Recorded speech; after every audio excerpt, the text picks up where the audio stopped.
Selamat berjumpa kembali dengan channel BioExplore Gun, dan saya Gunadi sebagai pematerinya. Pada perjumpaan kali ini kita akan membahas mengenai pertumbuhan dan perkembangan pada makhluk hidup. Jangan lupa kalian sebelum ini lanjut memberikan subscribe, like, comment, and share supaya tayangan ini semakin hari semakin produktif, semakin bermanfaat. Baik, untuk membahas materi ini, ya, pada pertemuan pertama kita akan membahas pertumbuhan pada tumbuhan. Maka IPK-nya adalah membedakan konsep pertumbuhan dan perkembangan, menjelaskan perbedaan perkecambahan, menentukan pertumbuhan primer dan sekunder, menjelaskan atau menentukan faktor yang mempengaruhi pertumbuhan, nanti kita perbaiki, dan menjelaskan proses perkembangan pada tumbuhan. Ya, pengertian pertumbuhan adalah pertambahan volume. Jadi indikatornya nanti adalah ukuran yang semakin besar. Sedangkan perkembangan itu menyangkut perubahan atau penambahan fungsi suatu ciri makhluk hidup. Ya, jadi makhluk hidup sudah mempunyai ciri kurang lebih 9. Ada yang langsung berfungsi pada saat lahir, pada saat berkecambah, tapi ada juga munculnya setelah mencapai usia tertentu. Itulah nanti yang disebut dengan perkembangan. Ya, sesuai dengan IPK tadi, inilah kira-kira materi yang akan kita bahas pada pertemuan kali ini, yaitu perkecambahan,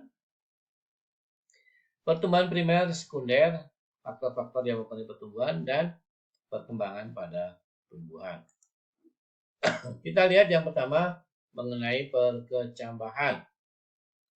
Nah, di sini diperlihatkan anatomi biji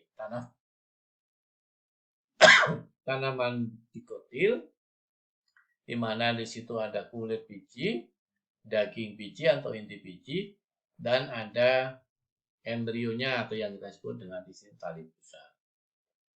Di luar kulit biji itu ada kulit buah.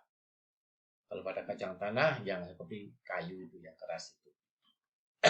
Kemudian biji ini kalau terkena air, kita kalau menanamkan tanaman, ya, bijinya kita semai di pot atau di tanah kemudian disiram, berarti kita memberikan air. Air ini nanti akan mengaktifkan enzim amilase sehingga saat tepung di dalam biji, keping biji itu akan dihidrolisis, diurai menjadi gula.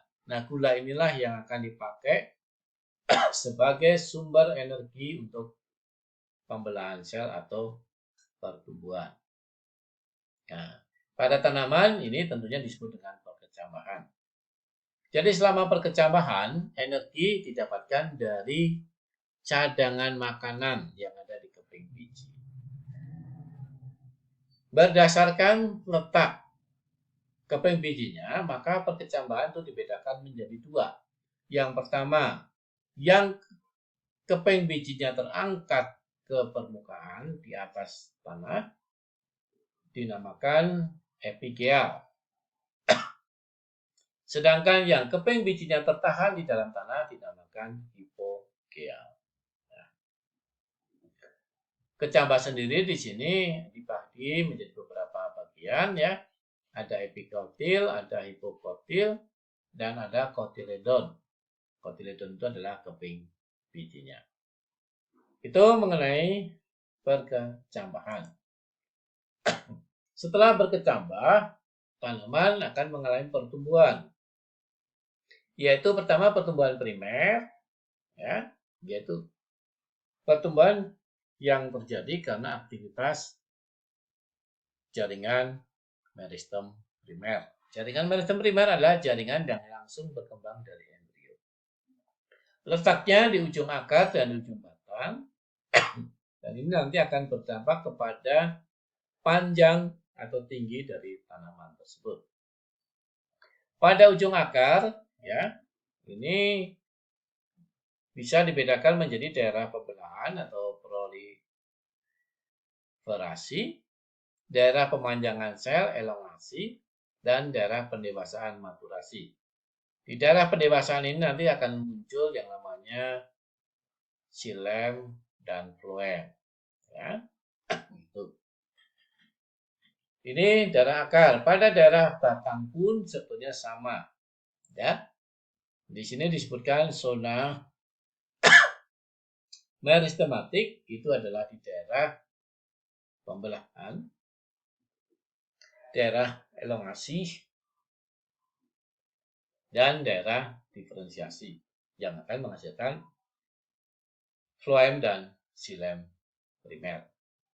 Ya, itu pertumbuhan memanjang. Kemudian pertumbuhan sekunder terjadi karena aktivitas meristem sekunder. Apa itu? Yaitu jaringan meristem yang sudah bersifat dewasa, ya, tetapi masih bisa membelah. Itulah meristem sekunder. Contohnya kambium dan kambium gabus. Ya. Ini mereka sudah mempunyai bentuk sel yang spesifik tapi masih bisa membelah. Nah, dampak dari pertumbuhan sekunder adalah diameternya akan semakin besar. Ya, di sini di gambar ini kita lihat pada batang muda, ini diambilkan dari batang dikotil, yang ada adalah xilem primer, floem primer, dan kambium. Kemudian luarnya ada epidermis. Ya, epidermis, korteks, sama. Nah, kita bandingkan dengan pada gambar yang C. Di situ kita lihat ada epidermisnya, ada korteksnya, floem primer ada, ya. Xilem primer juga ada. Hanya perbedaannya adalah munculnya floem sekunder di sini, yang abu-abu, ya. Kemudian muncul juga xilem sekunder yang lebih muda lagi. Ya. Nah, itu terjadi sepanjang waktu. Nah, hanya tergantung juga oleh adanya musim. Karena pada xilem itu ada yang namanya jaringan serabut dan ada jaringan pembuluhnya.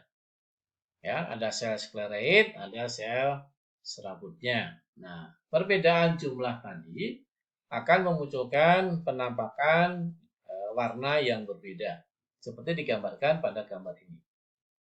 Ya.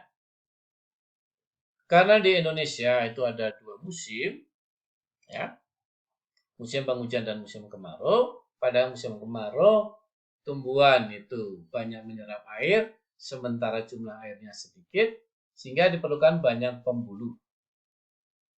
Ya, sebaliknya pada musim penghujan, pembuluhnya cukup sedikit diganti dengan sel serabut. Itulah yang memunculkan warna berbeda. Satu warna terang dan satu warna gelap itu menandakan satu musim kemarau dan satu musim penghujan. Dan di Indonesia itu berlaku 1 tahun. Sehingga dinamakanlah lingkaran tahun. Ya, kemudian pertumbuhan itu dipengaruhi oleh faktor internal. Misalnya adalah gen dan hormon yang dihasilkan. Hormonnya apa saja? Ada auksin, giberelin, asam asisat, asam formalin, gas etilen, dan seterusnya. Faktor dari luar itu bisa berupa mineral. Yang dalam ini kalau kita bercocok tanam, kita berikan pupuk, baik pupuk kandang, pupuk kompos maupun pupuk sintetis buatan pabrik. Kemudian air, kelembapan udara, serta cahaya. Ya, kita tidak akan bahas semuanya, sebagian bisa kalian perdalam. Ya, kita akan membahas saja satu, yaitu hormon auksin.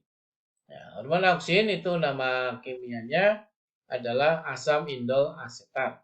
Ditemukan pada tahun 1926 oleh Fritz Gwen. Ya. Nah, satu sifat dari hormon auksin ini adalah dia tidak suka dengan cahaya. Ya, maka ketika ada cahaya dari arah kanan, konsentrasi hormon auksin akan dipindahkan ke daerah yang berlawanan. Di sini digambarkan warna yang lebih merah. Dampaknya apa?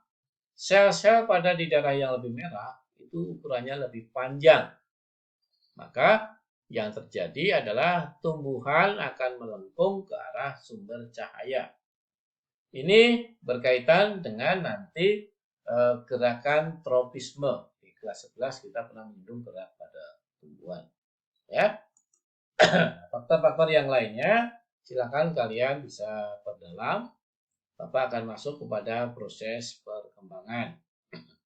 Ya, perkembangan itu adalah proses menuju kedewasaan dengan pertamanya ciri dari fungsi makhluk hidup.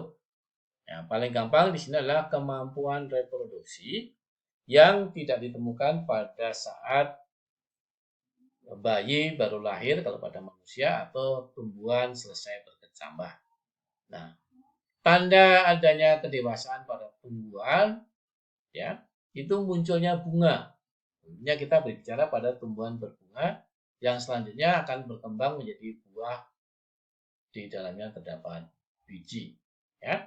Kalau pada tanaman yang lain yang tidak berbunga tentunya indikatornya akan berbeda. Kemudian buah juga nanti akan dibedakan menjadi berbagai macam, ada tumbuhan berbiji terbuka, tumbuhan berbiji tertutup, berkeping 1 dan berkeping 2. Yang kita tampilkan di sini adalah tumbuhan berbiji tertutup, di mana di situ terdapat exocarp, mesocarp, dan endocarp. Ya, di dalam endocarp itu terdapat biji. Ya. Kemudian ini bunga juga kita tampilkan adalah bunga dengan struktur yang paling lengkap. Banyak variasi yang lain. Tidak semua bunga bagiannya lengkap seperti ini. Juga buah juga tidak akan sama seperti ini. Ya.